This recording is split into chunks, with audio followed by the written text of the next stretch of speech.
For many of us, death is a thought, a topic that brings up fear and often avoidance. And yet, death is something that each one of us will face. And every person that we know, every person that we love, will face death also. Death is a part of our everyday lives. And the more consciously that we explore it, for most people, the better that experience becomes and the less fear that there is around it. Death can help us define more fully how we want to live. And as we learn more about death and our own thoughts and feelings about it, it often helps shape how each of us lives today and choices that we make around our own dying. Death becomes less fearful, which allows for us to have closer and deeper relationships because we're not carrying that fear of the loss and can I go through it and how could I possibly support the person I love, or what will it mean in my own life when I'm the one who's dying.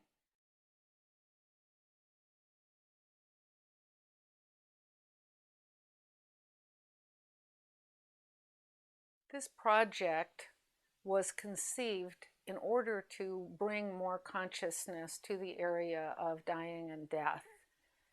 It is hoped that by listening to a person, Nancy McMullen, who was willing to share her experience as she faced death, that each of us can think more about her experience and get clearer about our own and become less avoidant.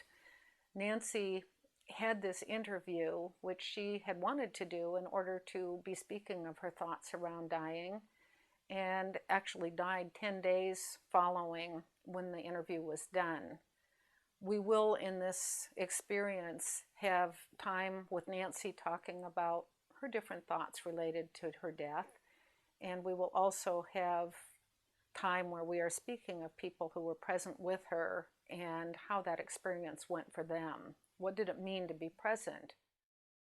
Thank you very much, Nancy, for your willingness to talk about your process. And it's such an important process, the one of going through your dying. So if you would just say some words about where you are. Okay. I, a long time ago, well, actually, it's probably several months ago, I was on several kinds of chemo and none of it was working. I stayed in stage 4 for ever. I never got out of stage 4. And then I tried a trial drug, and when the trial didn't work, I decided I didn't want to try more chemo and feel bad when I was feeling really good. So I elected not to do any more chemo and feel good for the rest of my life. And then I had to start the letting go of, well, this is healing, or is this healing, or what is it? And I just let go of everything and let it go wherever it goes. Nancy's cancer had metastasized from the very beginning when it was diagnosed, and she was given a poor prognosis for survival. Nancy tried every treatment, changed doctors, and put her consciousness into finding how to live and survive, and at a certain point became aware that that was no longer an option. Nancy will talk some about how she faced this and a decision, which, as she states, in some ways was not really a decision she made, but one that was what was happening. And if you would say something about making decisions, these are such big decisions that you're making at this time. Actually, it didn't seem like a big decision, and I think maybe it was because I had been thinking about it for a long, long time, probably right from the beginning, because the very first doctor I saw said he couldn't help me. That was 16 or 17 months ago. And so I fired him and went to somebody else, and she's kept me going for 16 months. So then I decided that all through that time that since I felt so well, after I got to feeling really well, that I would rather just feel well and live than take chemo and possibly not feel well and not go into remission and live my life on the couch, which I didn't want to do. So I'm living every day as much as I can. What has been the most helpful to you? My garden. Uh-huh. I had a master gardener come out and plan the garden, and then my son came up and planted it, and I have been obsessing over it ever since. And it's wonderful. I go out at 5:30 in the morning and pluck the little dead flowers off and have a good time communicating with my plants. What do you need in the way of support from friends and family? I just need to know that people are there, and if I do need something, that I can pick up the phone and say, could you possibly do this, or do you know somebody who could do this? I think I haven't really asked for much help yet, and so that's kind of a new charted territory that I'm just kind of going into. If you would talk some of your beliefs about your death and about dying. Well, my beliefs, I think, have changed over the course of time. At first, I was totally okay with it. Whatever happens, happens. And then as things really did begin to happen, and I thought, oh, I don't know if I want this to happen now. But then I realized I couldn't do anything about it, so I just kind of went with whatever happens. Whatever happens, happens. I don't feel like I have a whole lot of control over what does happen one way or the other. I know that you had, when you made the decision to stop doing chemo, since chemo wasn't working anyway, I know that you had at that time made the decision that you wanted to investigate physician-assisted suicide. Right. Would you say a little bit about that? Yes, I did. I printed out the papers at the very first, way back when, threw them on the shelf and never looked at them for about 6 or 7 months, and then decided I better get those out and see what they are. And it was a pack that was about this high, and I thought, oh no. But it turned out that they are very, very helpful. A doctor from there called and talked me through the whole thing. This is what you do next, and this is what you do next, and it was very, very simple. And they were very supportive. And you had stated that to have that sense of control, whether Right. you ever use it or not, Right. gave you more peace of mind. Right.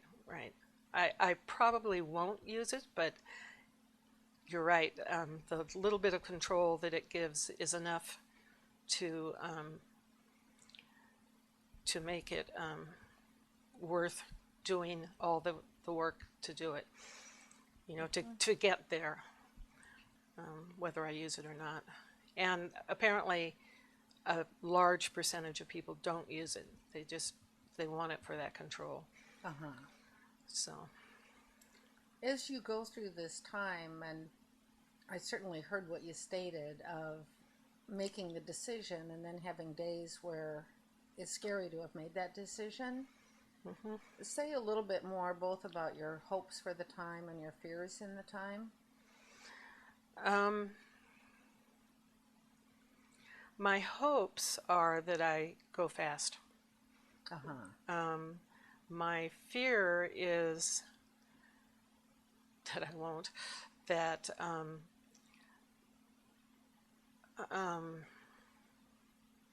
lost my train of thought. My my fear is that it's going to happen so fast that I won't know that it's happening, which doesn't really make sense, but it does to me somehow inside. Um, that um, you know, I don't know, the process. What do I want to say?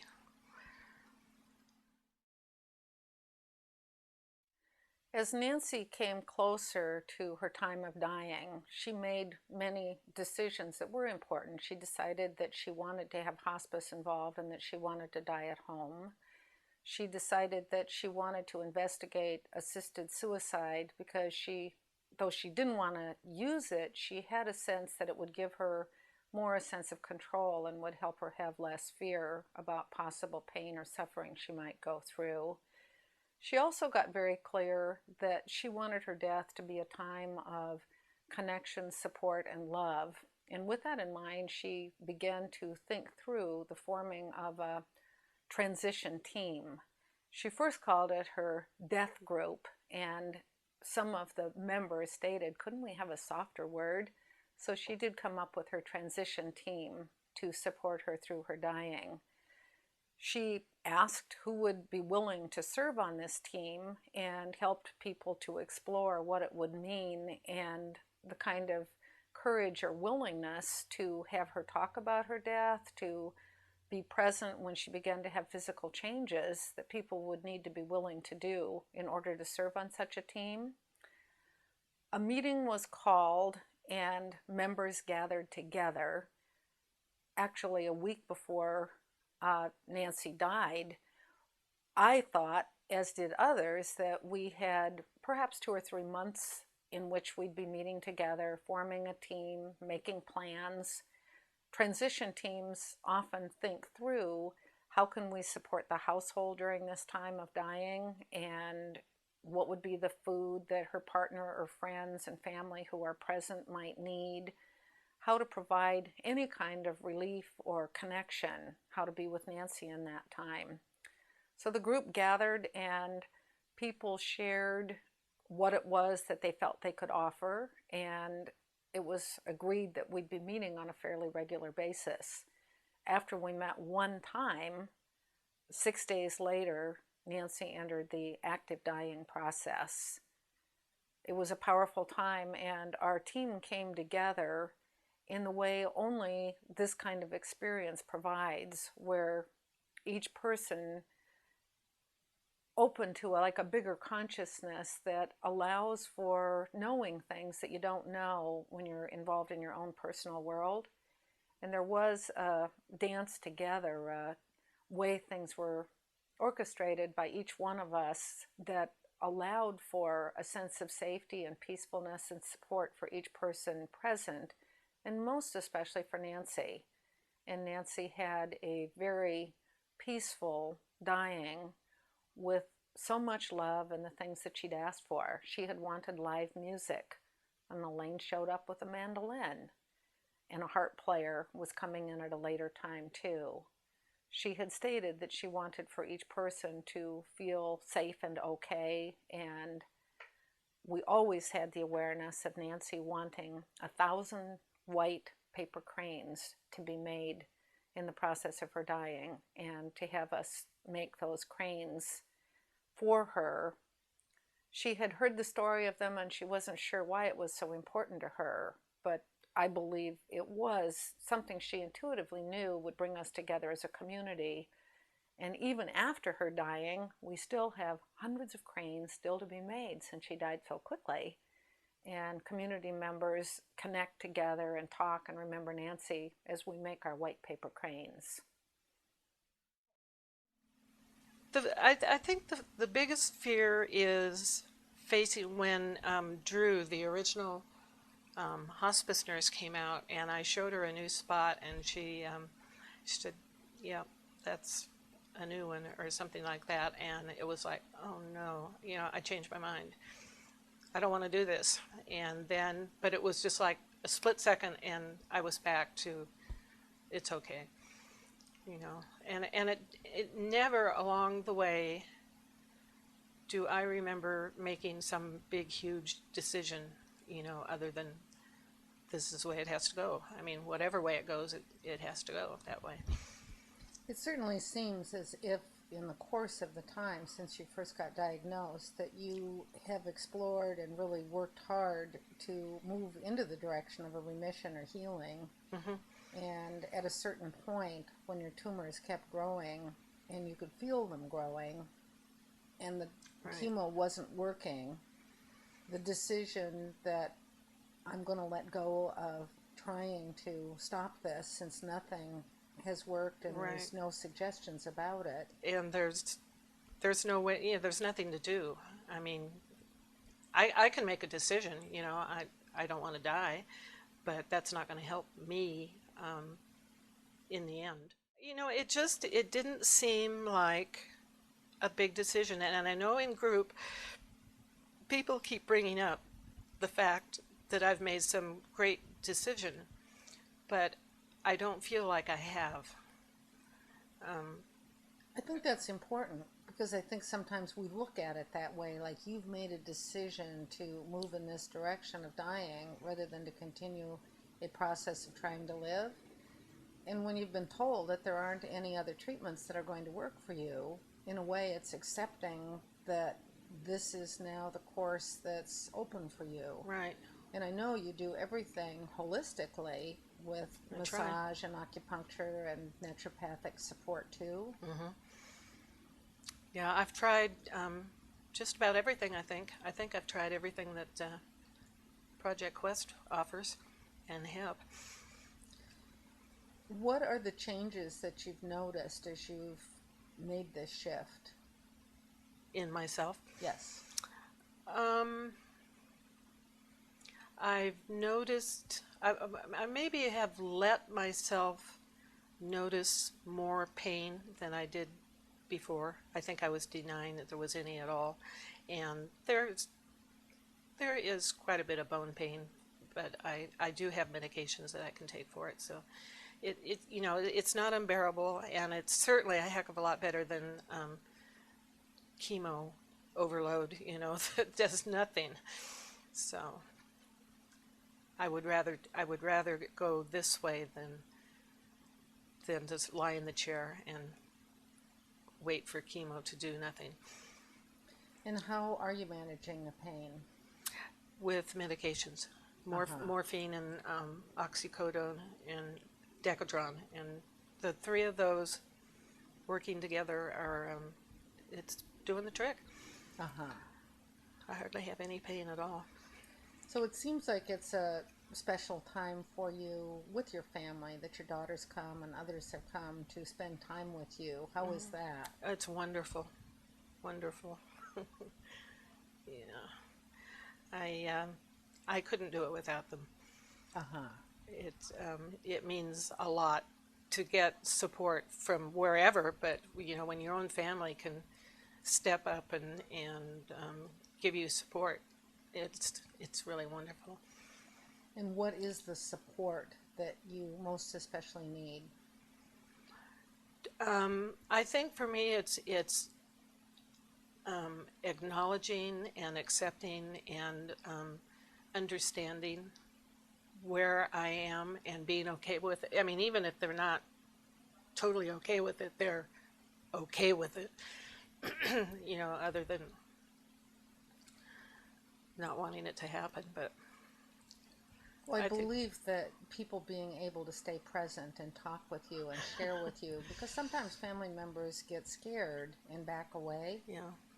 And get scared of questions. Kelly has, she's always come forward and asked questions, pertinent questions, and stayed right there. And my youngest daughter kind of does it in a different way. She's more removed, but she's there. She kind of asks from a more distant place. But I think she's I know she's accepting of it, and she acknowledges it. So it sounds like knowing that your family is accepting of where you are and willing to talk with you about it, that they're Right. not backing away, is really Right. important for you. Right. Yeah.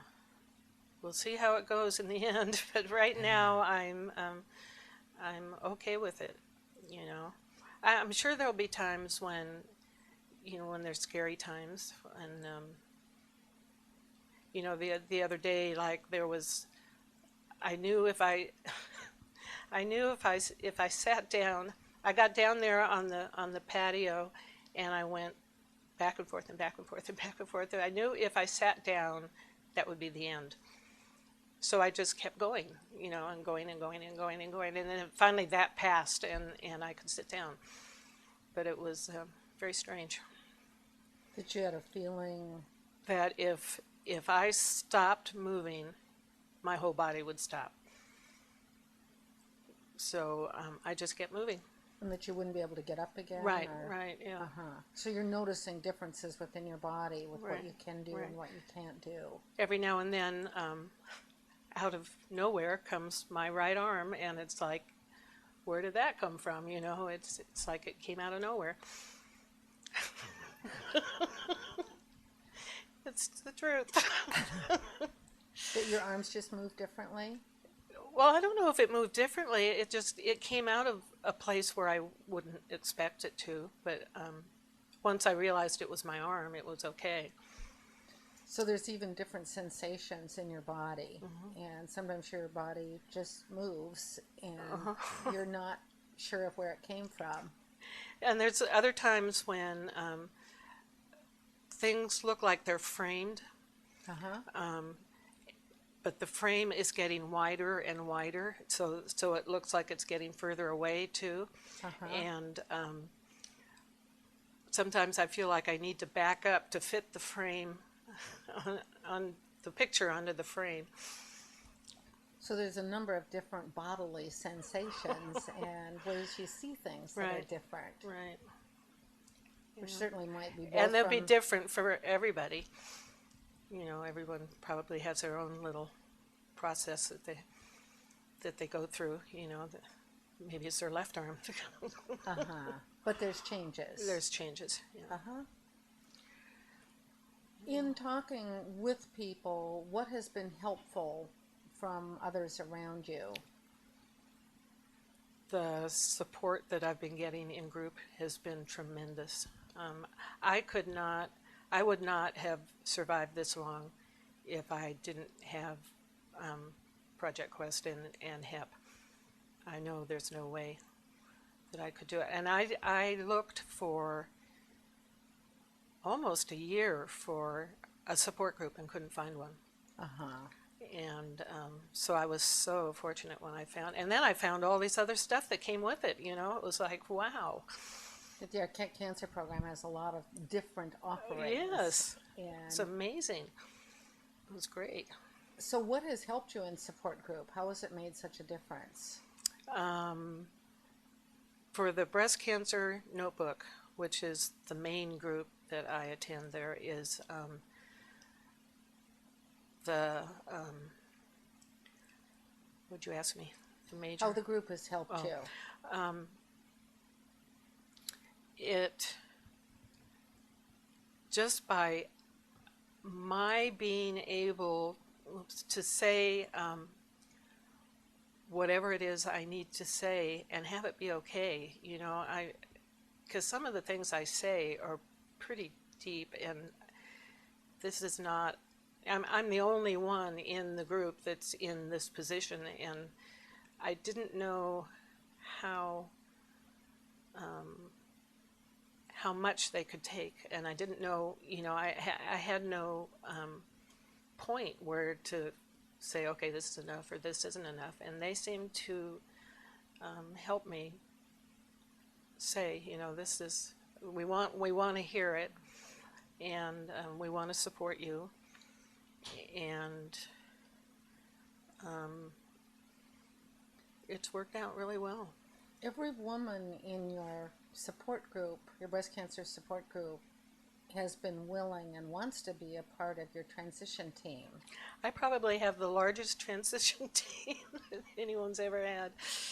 I think there's something like 25 people that wanted to join it. Uh-huh.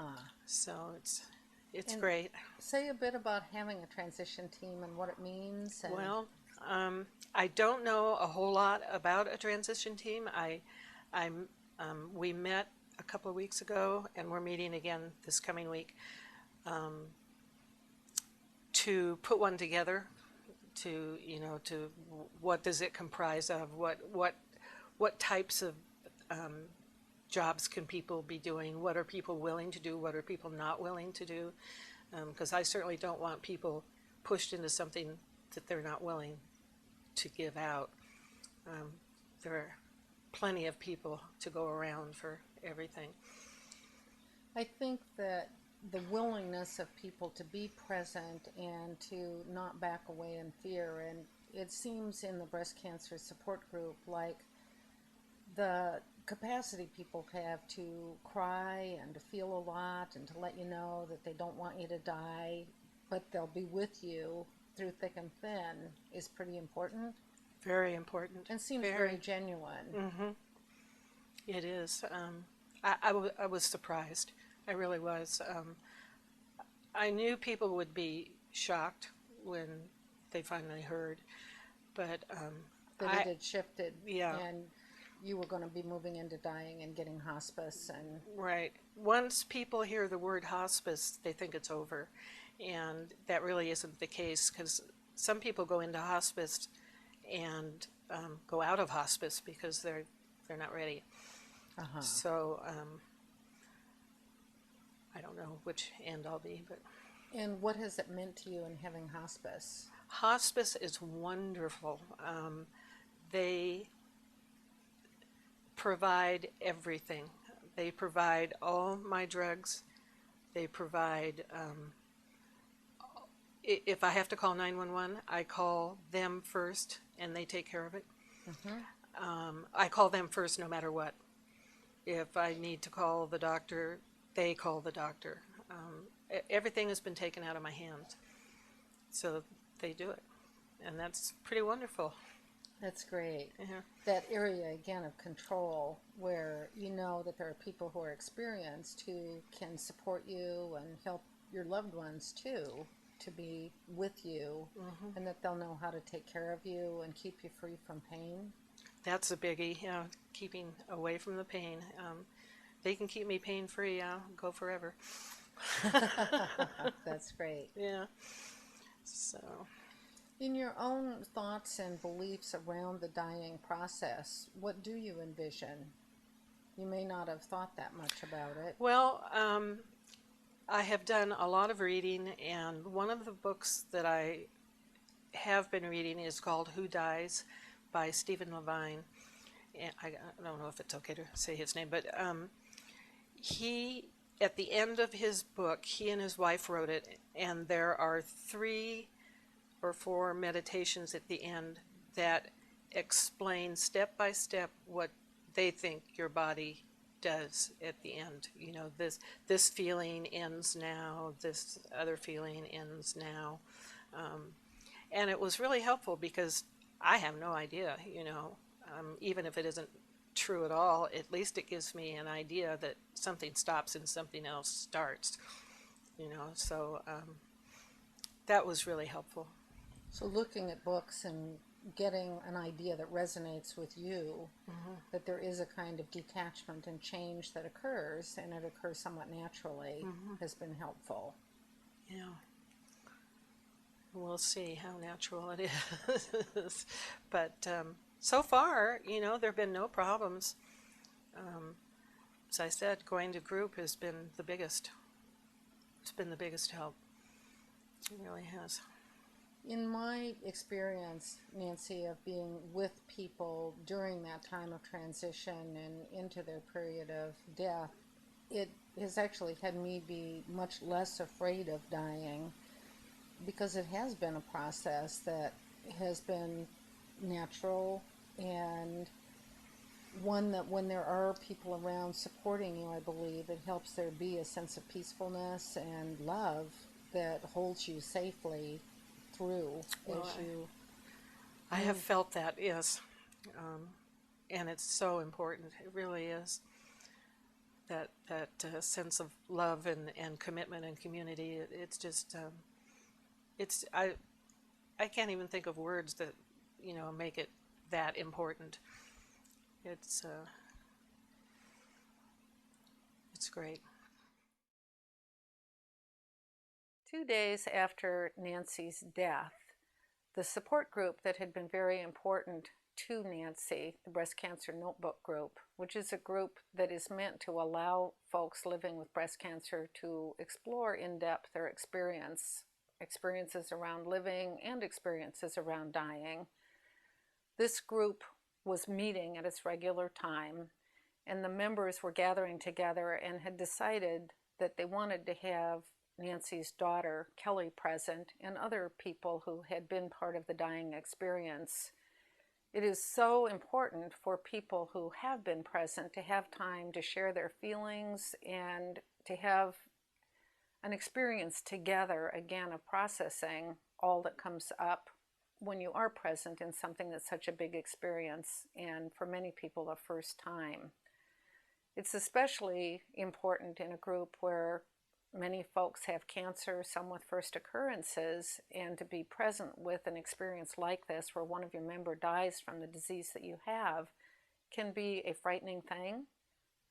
It's very important to process and to find clarity and understanding that supports your own life and the meaning for each person present.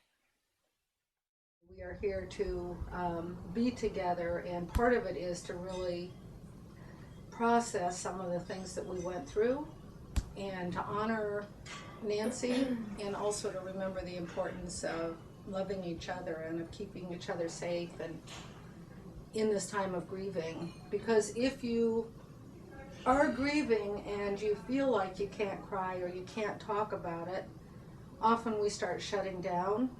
If I avoid what's coming up for me, I'm apt to start forming barriers that'll have me be less present and less able to really grieve. And then my heart's not as open and my heart isn't as able to be joyful or receive love either. So, and grieving is a process that is years, and I believe when we grieve for someone we love, it's kind of a lifelong process, but you do move more into where you can feel all the joyfulness and the things that you had.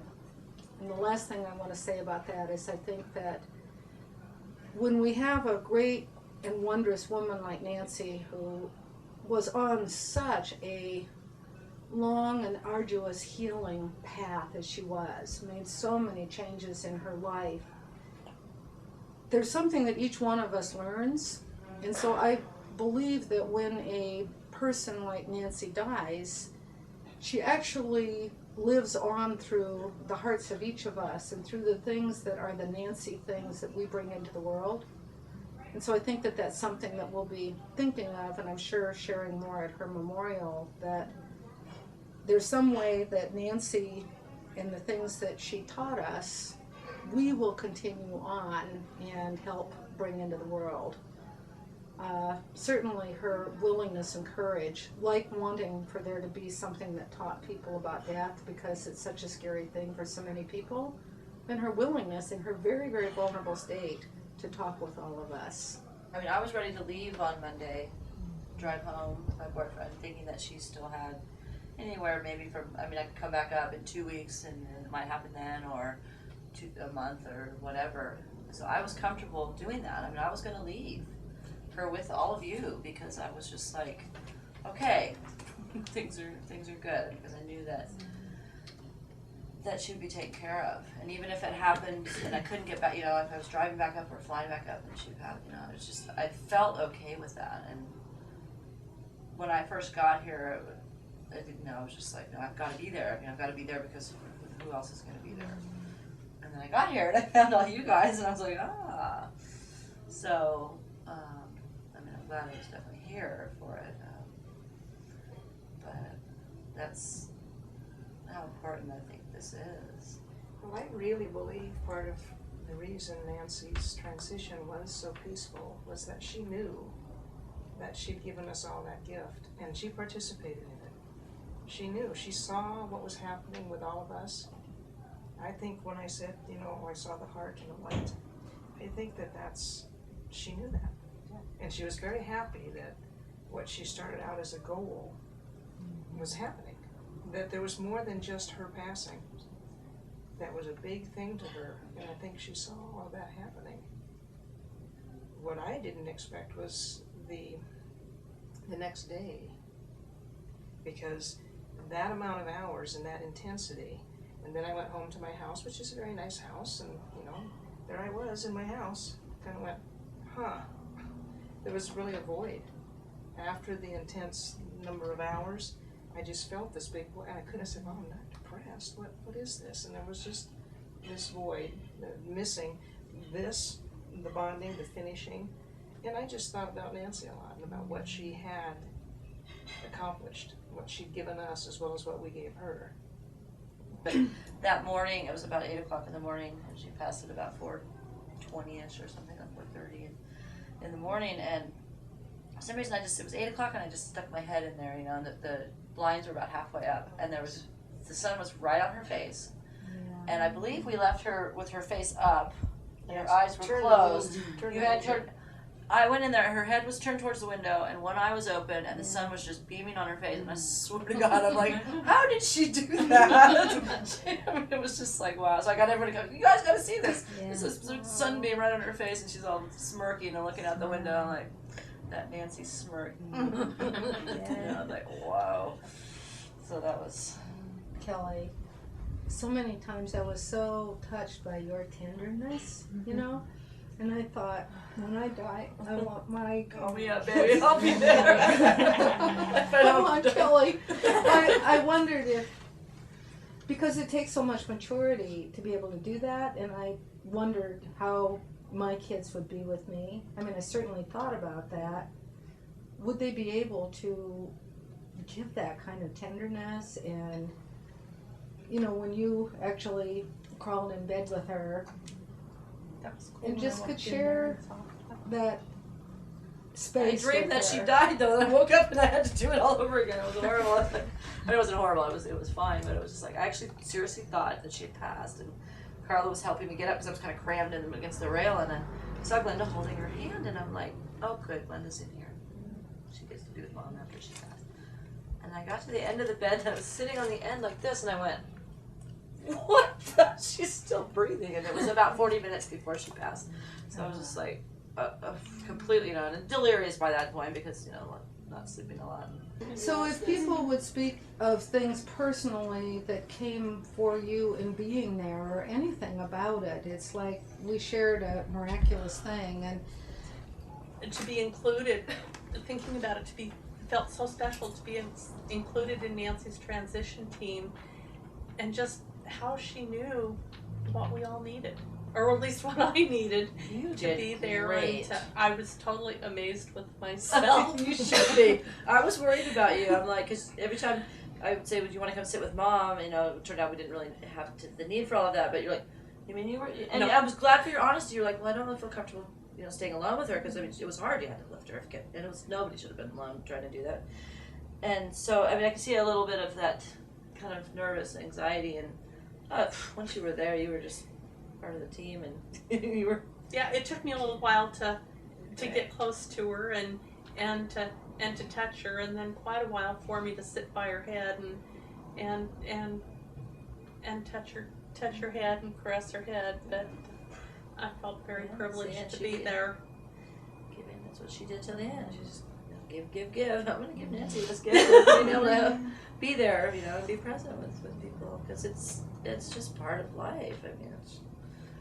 I've never been afraid. I was gonna say I enjoyed it, but I wouldn't want to do it any other way. And then I want to say that I think probably I had a hard time getting to sleep after I went home, and I felt something about the time you said she passed. And I don't know even how to explain what it was, but I just felt for a brief moment, something different around me. And the connection, I didn't feel the connection. And then when I put my hand on her heart, it was like, oh, Nancy, okay.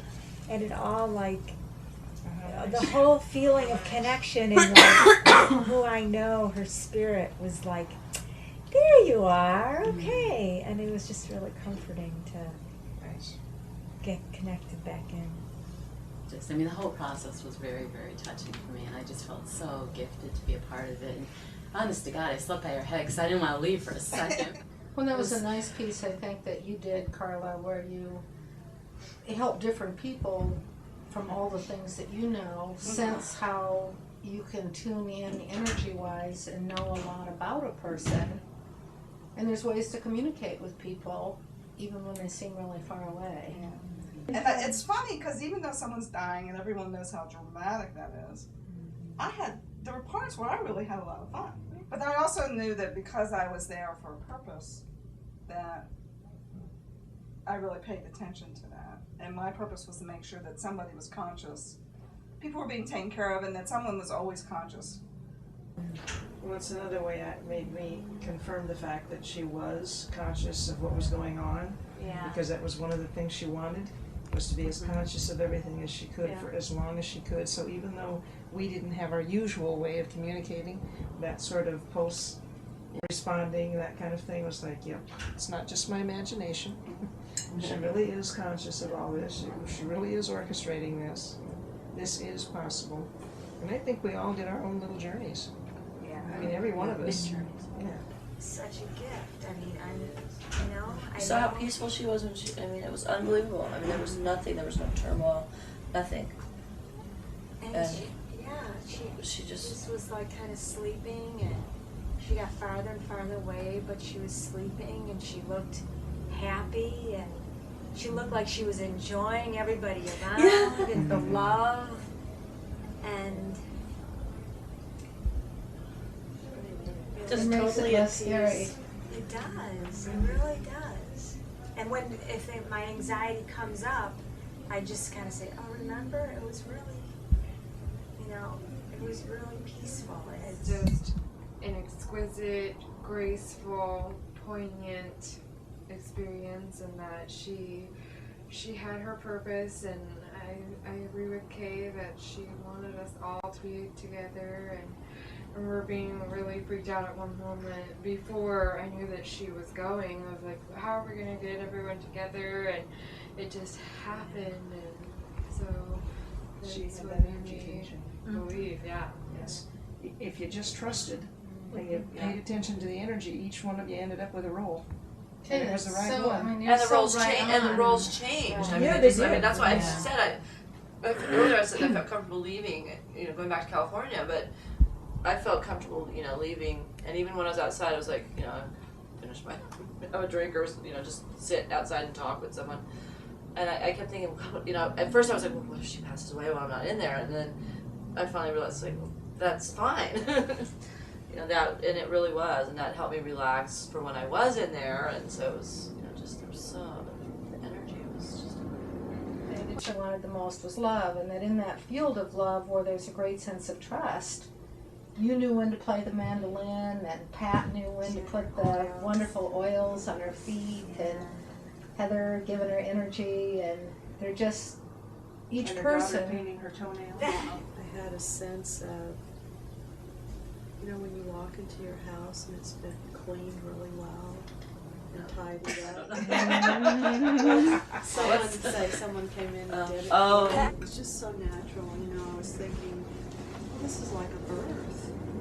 Well, I think there is a model that we all get when you're around. It's like if you're at a birth and you get a feeling, that's how I'd like to give birth. Then, like, you get a different way of doing it. And I think when you're present in the circle as we were, you can think through, like, I want to have music. And yes, I want to have these folks here. And You could even think through who you didn't Well, that want makes it there. conscious, you know. It's not like, oh God, It this is the conscious part. Yeah, yes. it's like, okay. It, And it's okay to think about it. It's like, you know, it could be it's important to think in about 6 It's a months or great it could event. be in 20 years. Well, for me, it was I wanted to be more conscious in my daily living now. Yeah. It changed my priority. More days to go by where I'm not focused on relationships, where I'm not focused on what, you know, transitioning is only part of whatever it is.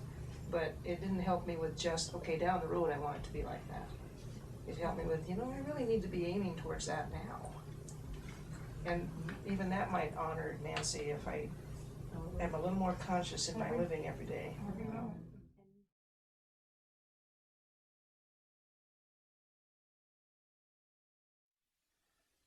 We gathered together to process the experience of Nancy's death and what it meant to each person and to support one another. We attended her memorial service, and again, each one of us had a chance to speak, and we had more of the paper cranes present, strands to go with each of her children in memory of their mother's wish, and with her partner Glenda.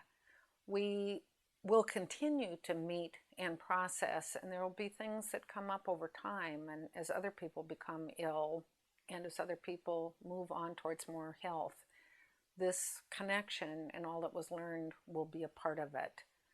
It was an incredible experience and one that deepened and enriched the life of each of us who participated.